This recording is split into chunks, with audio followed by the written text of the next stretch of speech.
Hello, everyone, and thank you for clicking on what is quite literally my very first watch review. So we'll see how it goes. What we have here is the Timex Waterbury Hodinkee collaboration, limited edition, however you want to refer to it. I've had this for a few months now, and yeah, just kind of had some thoughts that I wanted to put out into the world. We're not going to talk about specs. If there's plenty of other places to look at specs. We're just going to dive right into just how this fits into my collection, some pros and cons, and yeah, I don't know. We'll just see where we go. So I bought this a few months ago. At the time, I had recently found out about the Caravel Devil Diver, which basically I found and while looking for a cheaper version of like the Tudor Ranger, this 369 field dive watch aesthetic, which really appealed to me. So while I was literally on eBay looking at devil divers for, in the neighborhood of $500 to $750 or so, and then on Facebook, this came across my feed during Hodinkee's clearance sale. And, I think it was I got it for $123 out the door, which, I think is great. There were a couple times that the sale went down to $70, but, whatever. That's water under the bridge. I want to start off with things that I don't like, and that way we can end on a positive note for this review.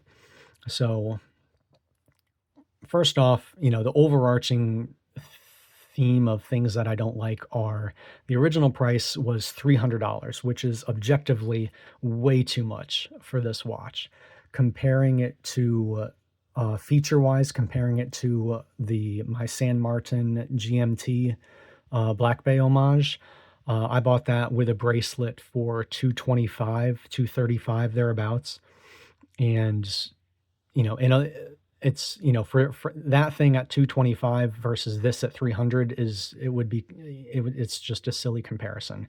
What the things that would rub me the wrong, had I paid $300 for this, things that would rub me the wrong way, this kind of faux, the strap just kind of feels a little plasticky. I'm not crazy about how it feels, even though it is leather. We've also got this faux like stitching, embossing line here that doesn't really add anything to the watch. It just makes the strap look cheap, frankly.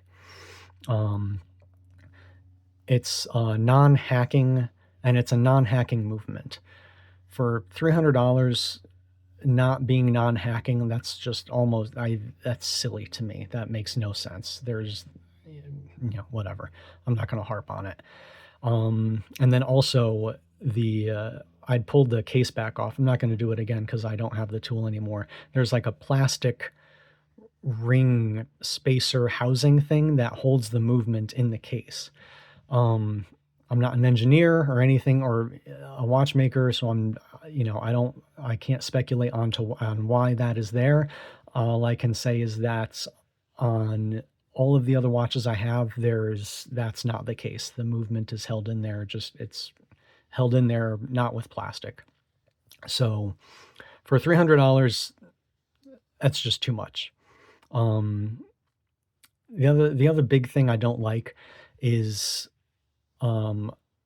this bezel, the turning bezel. So, and I not from a quality standpoint, just from a why is it there standpoint. So we've got a push-pull crown, so it's obviously not a diver, but we have a unidirectional bezel, which if it's not a diver, it's not a diver and it's not a GMT. So why do we have a turning bezel?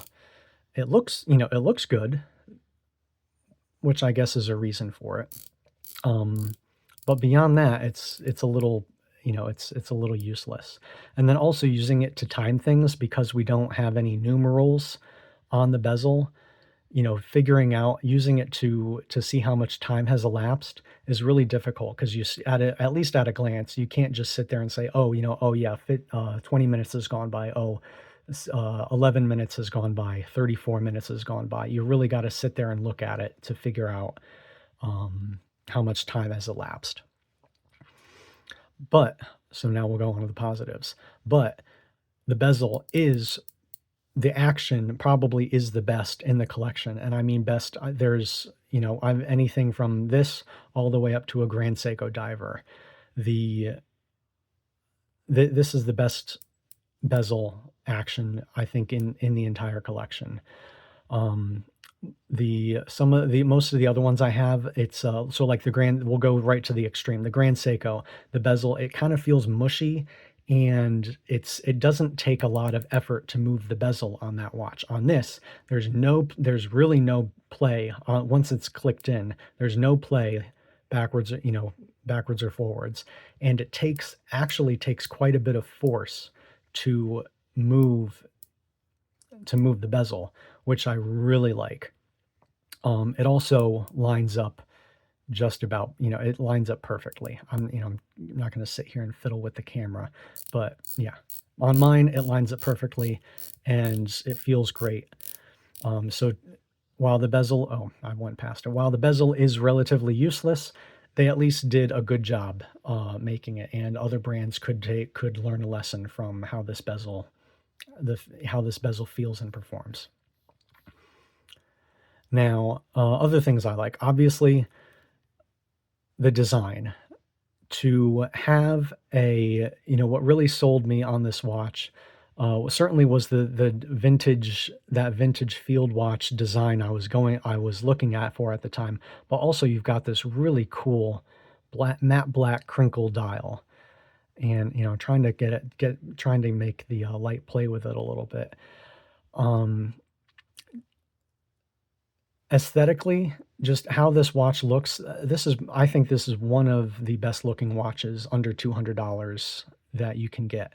You've got a really attractive, unique dial. You've got a brand with legit heritage, all for, in my case, $123.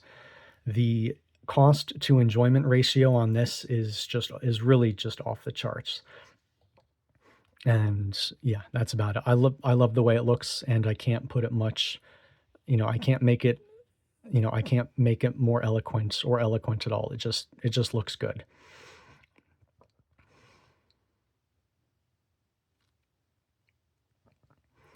Now, in my collection, kind of one of my biggest, when I'm buying watches or when I'm looking at watches, or when I'm looking to buy a watch, the first question is, do I already have something similar? Because at this point in my life, I don't have the space or funds to have watches to have duplicates. So like, I might, I have one dress watch. I have one GMT. I have, for like kind of a fun watch, I have an Alpina regulator, which is, go look that up. It's a really, really cool watch. I do have, you could argue that the dive watches overlap a little bit, but there's a Seiko diver. I've got a bronze glycine, and then a titanium Christopher Ward. So while they're all divers, they're all very different. Like I'm not going to have two Seiko 62 Mosses in different colors, because it's like they're while they're different colors, they're kind of serve the same purpose. So the purpose that this serves is generally just if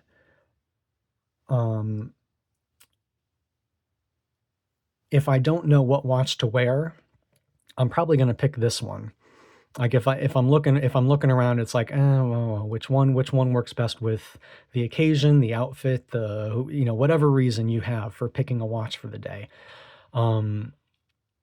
This is something where I don't really have to think about it. I know it's going to look good with any outfit, any time of day, any season. It's light, it's comfortable, and it's just a really cool looking watch. so I can throw it on and enjoy it without having to think about it too much. I don't know if that's the best way to put it. Um, so kind of like if I want to wear something cool, but I don't, maybe I don't want to wear like the Alpina is like a 45 millimeter. That thing's it's a chunker. If I just kind of want a casual, nice watch, it's this one. It really is. Then, if we want to either dress it up a little bit or just, get it, have it be a little bit more flexible, change the straps. I'm sure, all of that, you know, that can, how much a strap can change the vibe of a watch. So my wrist is like 6.5, 6 3/4 inches. I haven't measured it in a while. But it gives you an idea of how it might fit on your wrist. So if we're going, if we want to go kind of business casual a little bit, throw the alligator on or crocodile, whatever this is. If it's summertime, and I just want to, I need a splash of color on my outfit. Bingo, red seconds hand, red leather band. That's a killer looking watch.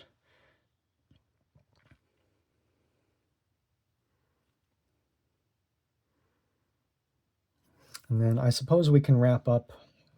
I'll just hit it with a little loom, just because you can't have a watch video without a loom shot, can you?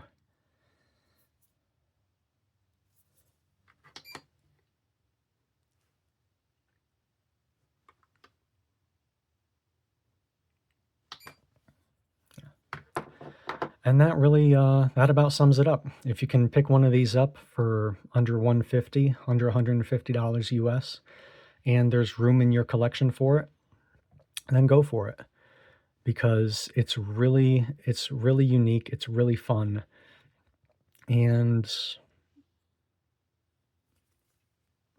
excuse me, and I enjoy wearing it a lot. Thanks for listening.